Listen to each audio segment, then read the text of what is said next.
Tommy asked me to come along and do a demonstration talk on making rigs.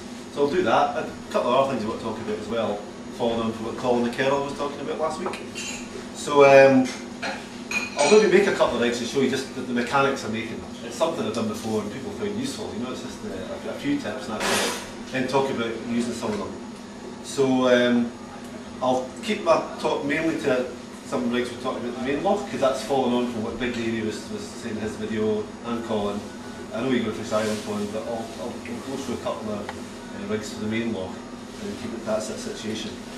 So I like to make rigs at home. Yeah? You can make them on the bank. I just find it fiddlier, especially when my eyes start to fail. It's not so easy. So it's good to get organised when you've got to make a few, yeah? And then make them up, test them, and then you've got to check when you get to the water. What I'll show first of all is I'm going to remake rigs that I knackered last week. So we'll talk a bit about up in the water fishing later on, and I'm just going to remake a rig that I was using, which is a 0.4 census Occy. So I'll start with that one. That'll be a shotted only rig. There'll be just stocks I'll use.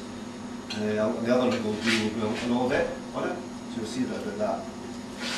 So these up in the water rigs are really roach only rigs for the winter. Yeah? So we're going to use 0.1 grain line.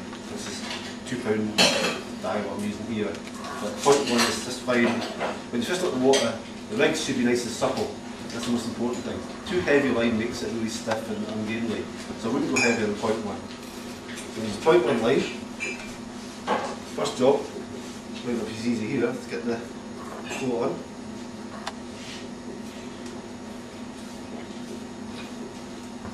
We'll do some skillful editing later on until we cut out all this.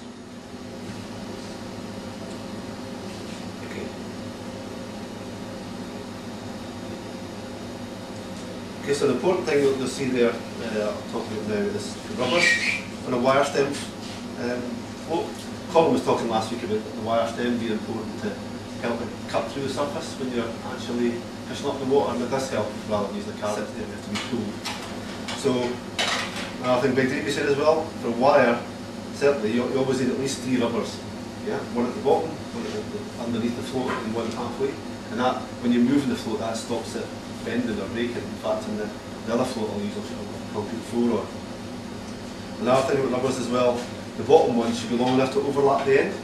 That just avoids tangling. Yeah? I see people with rubber up the stem, and that's just a recipe for wrapping over and tangling. Once you get that right, the float's on the line, just a matter of getting yourself ready to put your shot on. Now I'm going to use stocks today. I've been using stocks rather than shot, just when they're more convenient and easy to use. But it's up to you, it's your preference. For this float, I think I'll take a few 9s, 10s and then 11s, so I'll taper it down to finer ones at the end. So I'll start with some 9s here. What is a good way, when you put your shot on a rig, it's really important to make sure they go on smoothly, because the most important thing about a shot on a rig, especially for the water, is it'll slide properly, not damage your line, especially when using fine line. So you can use pincers if you want, or you can just use your teeth. The advantage of pincers is they put it on nice and evenly. So if you grab that, so put it on the line, I don't know if you can see that, right, Tommy? Come in close, you can see that. If you actually pinch it and slide at the same time, you get to a point where it's gripping, but it'll move really smoothly. Yeah, that's the important thing. You can achieve just exactly the same with your teeth, but you just have to be very careful. Take another one.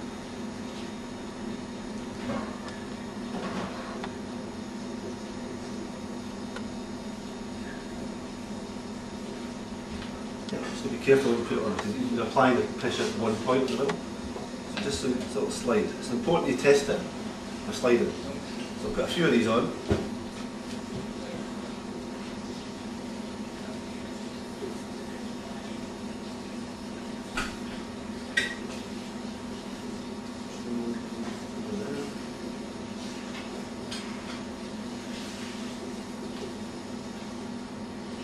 once you've used a float a few times, you'll know what it takes. Yeah?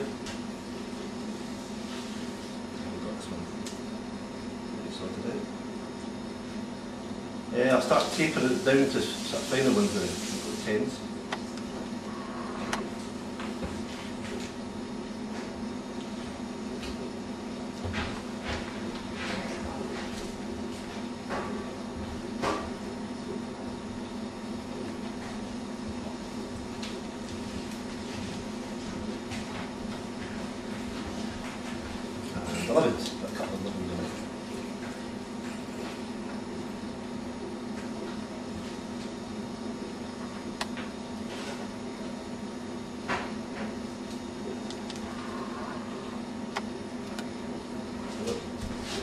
Useful to have something you can test it right to hand, so nearly there, isn't it?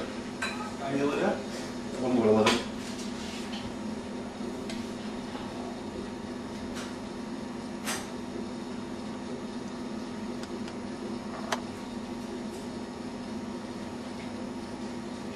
Try this. Okay, can you zoom in to see that, Tommy? It's actually nearly at the bottom of the bristle there. Now what you'll find is, that's okay when you've got a little bit of line like that. When you've got all your line to about 4, 5 foot, 6 foot below the float, and a hook and a bait, then that'll sink it. So usually when I test for floats like that, I'll just get it towards the bottom of the bristle, yep, and leave it, and I'll say that's good enough. And I'll test it when they get to the water. You can always add a small shot or take one away. So that's the shot on roughly. But what's important to do is to make sure that where you put those shot on, sometimes the line can get a wee bit damaged. So this area line here, when you've been testing and moving shots, I would usually discard that. So what's important to do is wet line, move them away from that area. And as you're doing that, you're testing how it moves. Yeah, that one's moving fine. That one's moving fine. Yeah, that's okay. Just checking that they're not too tight or scratching the line, because as soon as you've got one shot that's starting to catch, yeah, you know that'll cause you problems. So halfway through your session, you'll start to grind the line, and then it'll break it, and then your whole rig's knackered. So the most important thing is to make sure it slides smoothly. Once I've done, you can discard that bit of line, I'm not going to use that. And it's simply a matter of loop at the end of the line.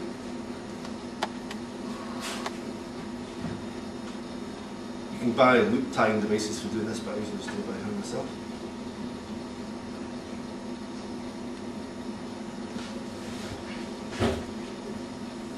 In the light.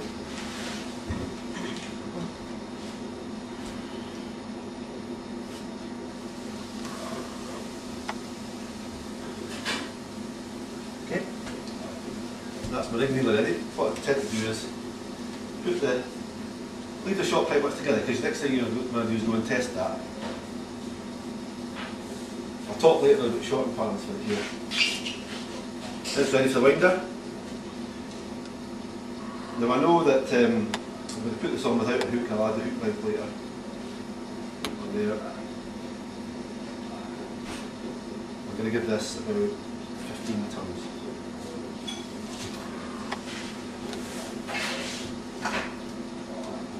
The float always goes on the widest side of the winder, and leave it plenty of room so it's not going to get caught behind. So I'm going to set this rig up for about 8 foot of line. 8 foot of line for fishing up to about 6, maybe 7 foot deep. And I'll talk about the presentation and use of this rig later on.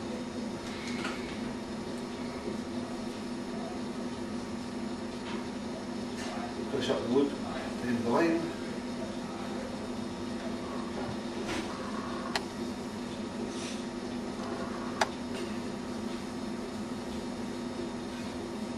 And these slide winders are handy because you save you messing in with elastics.